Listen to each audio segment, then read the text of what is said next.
Max Holloway makes a surprising call-out after his win against Arnold Allen. Jon Anik responds to Colby Covington's death threats.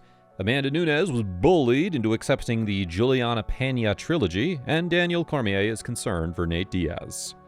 Max Holloway continued his dominant run in non-title bouts at featherweight by defeating another rising contender in Arnold Allen at UFC Fight Night on Saturday.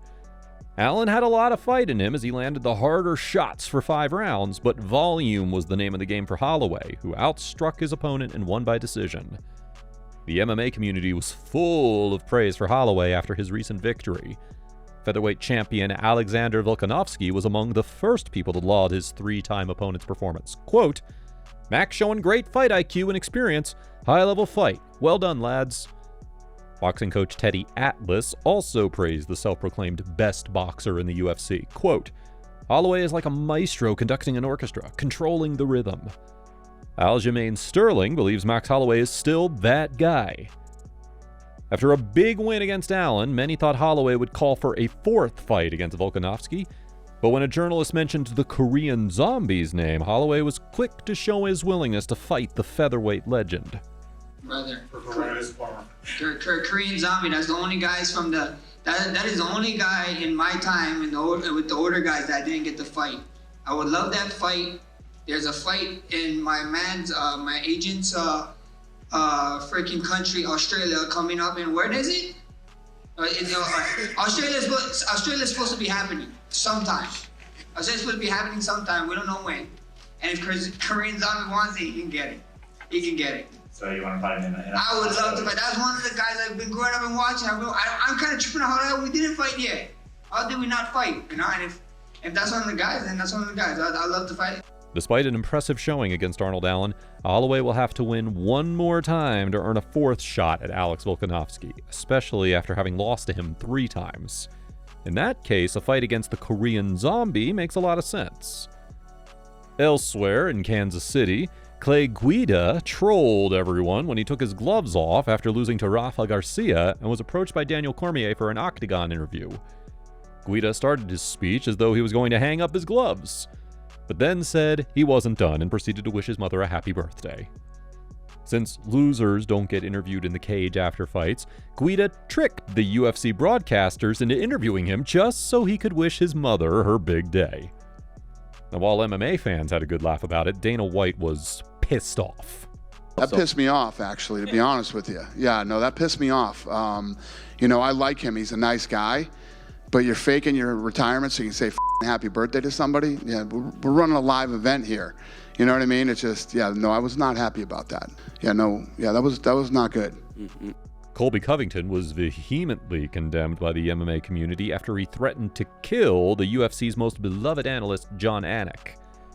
In an appearance on a podcast in March, Anik opined that he thinks Belal Muhammad deserves to fight for the welterweight title instead of Colby Covington, who will likely fight Leon Edwards for the belt next. Anik's remarks didn't sit well with Covington, who threatened to kill him and even invoked his children into his call-out. Jon Anik, dude, I don't want your kids to grow up without a dad. Just realize you live in Boca, I live in Miami, you're not too far from me, so you better shut your mouth. You poke the bear, now you get the bear comes after you. Jorge Masvidal was quick to come to Anik's defense. He slammed Covington by calling him a bona fide snitch. I'm telling you, bro, this guy's a bona fide snitch. He's telling Jon Anik you're not going to have your children, are not going to have you and this and that. Shut the fuck up. You're not going to do shit ever in your life, you pussy. Belal Muhammad also spoke in support of Anik and said that he wanted to teach Covington a lesson. I want to make Colby apologize to him. Like the same way that Khabib walked up to Artem and slapped him. That's what I'm going to do to Colby Covington if I see him. Anik was recently asked about Covington's threats. He said that Covington indeed crossed the line, but he didn't feel particularly threatened. Moreover, they have settled their beef privately. I think you can argue he crossed the line, but I never felt particularly threatened. More so, I felt the support from Jorge Masvidal and Jamal Hill and a lot of other athletes, and I certainly appreciate that. You know, I don't know that you need to inject anybody's kids into the equation, and there will come a point in time on Snapchat or somewhere else where my 11-year-old daughter is going to come across that clip, and there will be some explaining to do. But by and large, Colby and I are good. Amanda Nunes has allegedly been forced to accept a rubber match against Julianna Pena. That'll take place at UFC 289. Pena and Nunes are tied at 1 apiece. In their first fight at UFC 279, Pena shocked the world by submitting Nunes in the second round, whereas in their rematch, Nunes comprehensively beat her foe to reclaim her title. In January, Nunes turned down a chance to defend her title against Irene Aldana because she wanted the Mexican to fight Julianna Pena in a title eliminator. Pena only wanted to fight Nunes, however, so to break the deadlock, the UFC had no choice but to bully the champion into accepting a third fight against the Venezuelan vixen. This is what Pena claims.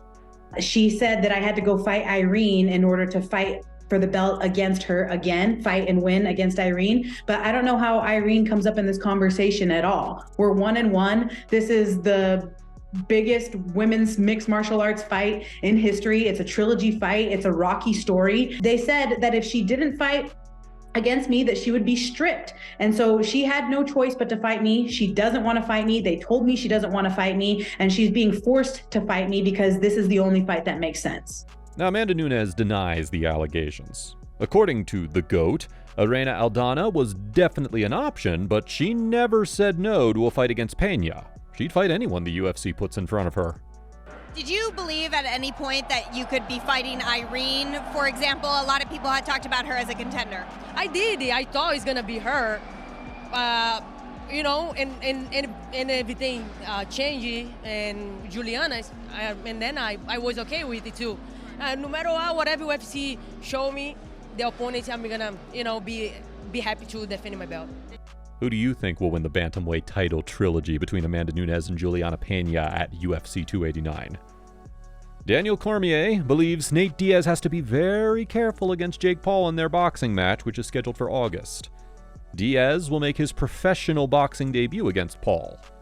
According to Daniel Cormier, Diaz has great boxing fundamentals, but if he's not careful, he may end up like Ben Askren, Tyrone Woodley, and Anderson Silva, all of whom lost to the YouTube sensation.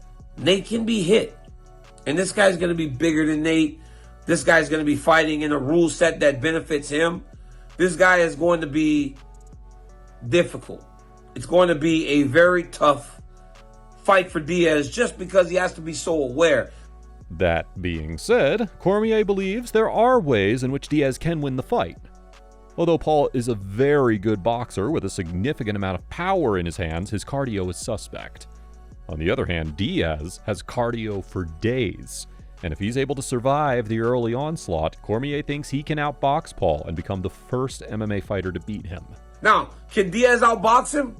Yeah, if he can outwork him. I think Diaz's ability to outwork people is what's going to be his biggest advantage in this fight, because the one thing we have seen in Paul, we saw it against Tyron the first time, we saw it against Tommy Fury last time, we have seen it on numerous occasions that he can get tired.